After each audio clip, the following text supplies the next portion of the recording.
Peuple de Dieu, enfants de Dieu, frères et sœurs en Jésus-Christ, je vous salue tous dans le Seigneur. Je partage en ce jour un court message qui s'intitule « Défendons la parole de Dieu et non l'amitié.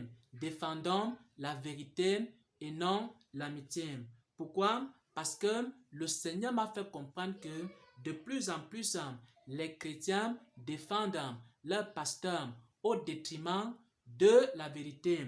De plus en plus, les chrétiens défendent leurs églises, leur dénomination chrétienne au détriment de la vérité. Ton pasteur est dans l'erreur. Ton pasteur commence à développer des fausses doctrines. Ton pasteur est dans l'erreur. Ton pasteur commence à s'égarer. Au lieu de ramener ton pasteur, tu commences à le défendre. Lorsque ton pasteur est critiqué à cause de ses erreurs, tu défends ton pasteur parce que tu es ami de ton pasteur. Lorsque ton église, ta dénomination chrétienne commence à être critiquée à cause de ses erreurs, tu préfères défendre ta dénomination au lieu de défendre la vérité. Et le Seigneur me faisait comprendre que c'est à cause de cela que beaucoup de pasteurs s'égarent parce que leurs amis chrétiens les soutiennent, même dans les hérésies. C'est pourquoi beaucoup de ministères s'égarent parce que leurs amis chrétiens continuent à les soutenir, même dans leurs erreurs. C'est pourquoi je partage ce message avec le peuple de Dieu. Je partage ce message avec les serviteurs de Dieu. Et pour dire au peuple de Dieu, pour supplier les enfants de Dieu, s'il vous plaît, mettez-vous plutôt du côté de la vérité et non du côté de vos pasteurs. Si ton pasteur s'égare, si ton pasteur commence à développer des fausses doctrines, il ne faut pas le supporter dans ces fausses doctrines. Si par exemple, ta dénomination était dans la vérité, tu es devenu ami de ta dénomination et maintenant, à un moment donné, dans ta dénomination, il commence à avoir des hérésies. Dans ta dénomination, il commence à avoir des mauvais comportements, des mauvais caractères, des mauvaises attitudes et le péché. Les gens commencent à voir cela. Ils commencent à critiquer pour ramener les choses dans l'ordre. Mais toi, parce que tu es ami de ton pasteur, mais toi, parce que tu es ami de ta dénomination, tu vas préférer te mettre du côté de ton pasteur et continuer à le supporter dans ses hérésies, à le supporter dans les l'égarement, à le supporter dans les mauvais comportements. Et c'est comme ça que petit à petit, tu vas détruire ton pasteur. Et j'aimerais ici prendre une référence biblique avant de partager ce que le Seigneur m'a montré le 28 mars 2022. Qu'est-ce que Jésus lui-même faisait? Est-ce que Jésus défendait ses amis ou alors Jésus défendait plutôt la vérité? On va lire ici Luc 8 au verset 21.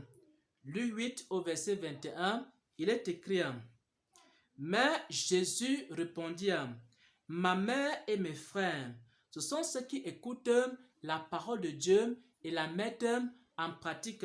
Jésus ne se mettait pas systématiquement du côté de sa mère. Jésus ne se mettait pas systématiquement du côté de ses frères. Jésus se mettait du côté de ceux qui pratiquent la justice. Jésus se mettait du côté de ceux qui sont dans la vérité.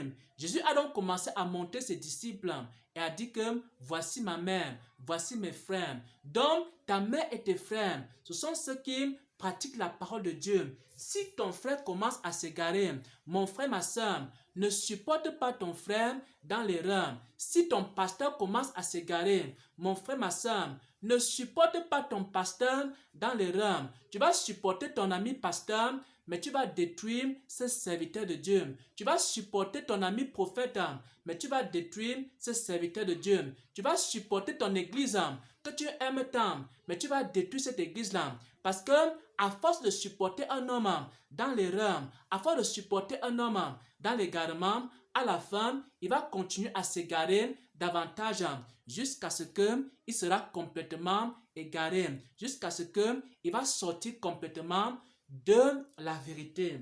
Et maintenant, qu'est-ce que le Seigneur m'a montré? Le 28 mars 2022, il m'a montré que j'étais avec des chrétiens. J'étais avec un groupe de chrétiens. Il y avait aussi des serviteurs de Dieu. Et pendant que nous étions ensemble, ils étaient en train de parler de notre amitié. J'étais avec des chrétiens, j'étais avec des serviteurs de Dieu. Et pendant que nous étions ensemble, ils étaient en train de parler de notre amitié. Et moi, je leur rappelais ces paroles de Luc 8 au verset 21. J'étais en train de leur dire que mon ami, c'est plutôt la parole de Dieu. Voilà ce que j'étais en train de leur dire. Que si par exemple, ce sont mes amis et qui commencent à s'égarer, alors je ne vais pas hésiter à les ramener sur le droit chemin. J'étais aussi en train de leur faire comprendre que si moi-même, qui est leur ami, je commence à m'égarer, qu'ils n'hésitent pas à me ramener sur le droit chemin. Pourquoi? Parce que ce qui nous lie en tant que chrétiens et chrétiennes, c'est plutôt la vérité et non l'amitié. Ce qui nous lie en tant que serviteurs de Dieu, c'est plutôt la vérité et non l'amitié. Alors, mes amis, ce sont ceux qui pratiquent la parole de Dieu. Si quelqu'un cesse de pratiquer la parole de Dieu, il n'est plus mon ami. Mes amis, ce sont ceux qui obéissent à la vérité. Si quelqu'un n'obéit plus à la vérité, il n'est plus mon ami. Je vais chercher à le ramener. Et moi-même, frère et sœur en Christ, si je commence à m'égarer, chercher à me ramener sur le droit chemin. Moi-même, si je commence à développer des fausses doctrines, chercher à me ramener sur le droit chemin. Ne me supportez pas dans mes erreurs. Ne me supportez pas dans mes mauvais caractères. Ne me supportez pas dans mes mauvais comportements. Si quelqu'un voit que le frère Xavier est en train de sortir du droit chemin, alors que la personne ramène le frère Xavier. Ne me supportez pas dans des fausses doctrines. Si je commence à développer des fausses doctrines, il ne faut pas me supporter. Et moi aussi, je ne vais pas te supporter lorsque tu vas développer des fausses doctrines. Je vais chercher à te ramener parce que je suis ton ami.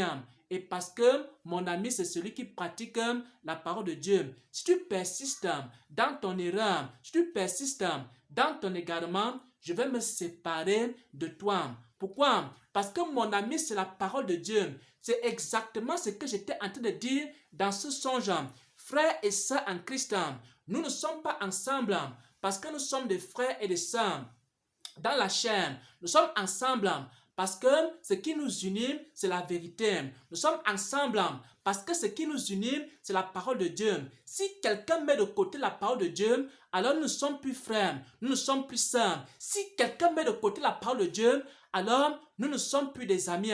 Parce que ce qui fait de nous des amis, c'est le fait que je marche dans la parole de Dieu. Toi aussi, tu marches dans la parole de Dieu. Et nous sommes des amis. Ce qui fait de nous des amis, frères et sœurs en Christ, c'est parce que je marche dans la vérité. Toi aussi, tu marches dans la vérité. Et on marche ensemble dans la vérité. Et c'est ça qui fait de nous des amis. Qu'est-ce qui fait de nous des frères et des sœurs? C'est parce que je marche dans la vérité. Toi aussi, tu marches dans la vérité. On peut s'appeler frère, on peut s'appeler sœur. Mais si tu décides de ne plus marcher dans la vérité, si tu décides de marcher dans l'erreur, en tant qu'ami, je vais chercher à te ramener. Je ne vais pas te laisser t'égarer. Mais si tu persistes dans ton égarement, je ne vais pas te supporter. Je vais me séparer de toi. Et toi aussi, tu es libre de te séparer de moi. Tu te rends compte que frère Xavier a commencé à prêcher le faux message. Tu te rends compte que frère Xavier est devenu cupide. Tu te rends compte que frère Xavier, il ne cherche plus Dieu. Alors, tu n'es pas obligé de continuer à marcher avec moi. Parce que ce qui nous unit, c'est la vérité. Il faut que tu cherches à m'avertir. Il faut que tu cherches à me dire que je suis déjà dans l'erreur. Et c'est comme ça que tu vas sauver mon âme. Même si nous sommes des frères, si nous sommes des sœurs, c'est parce qu'on marche dans la vérité. C'est pourquoi on doit défendre la vérité et non quoi? Et non l'amitié. Si ton pasteur s'égare, alors ce n'est plus ton pasteur. Parce que qui est ton pasteur? Ton pasteur, c'est celui qui marche dans la vérité. Si ton prophète s'égare, ce n'est plus ton prophète. Qui est ton prophète? C'est celui qui marche dans la vérité. Si par exemple ton apôtre commence à s'égarer, ce n'est plus ton apôtre. Qui est ton apôtre? C'est celui qui pratique la parole de Dieu. Si par exemple ton évangéliste commence à s'égarer, ce n'est plus ton évangéliste parce que ton évangéliste est ton docteur. C'est celui qui marche dans la parole de Dieu et dans la vérité. Si par exemple ton église commence à s'égarer, ce n'est plus ton église parce que ton église c'est qui? C'est celui qui marche dans la vérité et qui pratique la parole de Dieu. Au nom de notre Seigneur et Sauveur, j'ai partagé cette parole. Amen, amen, amen.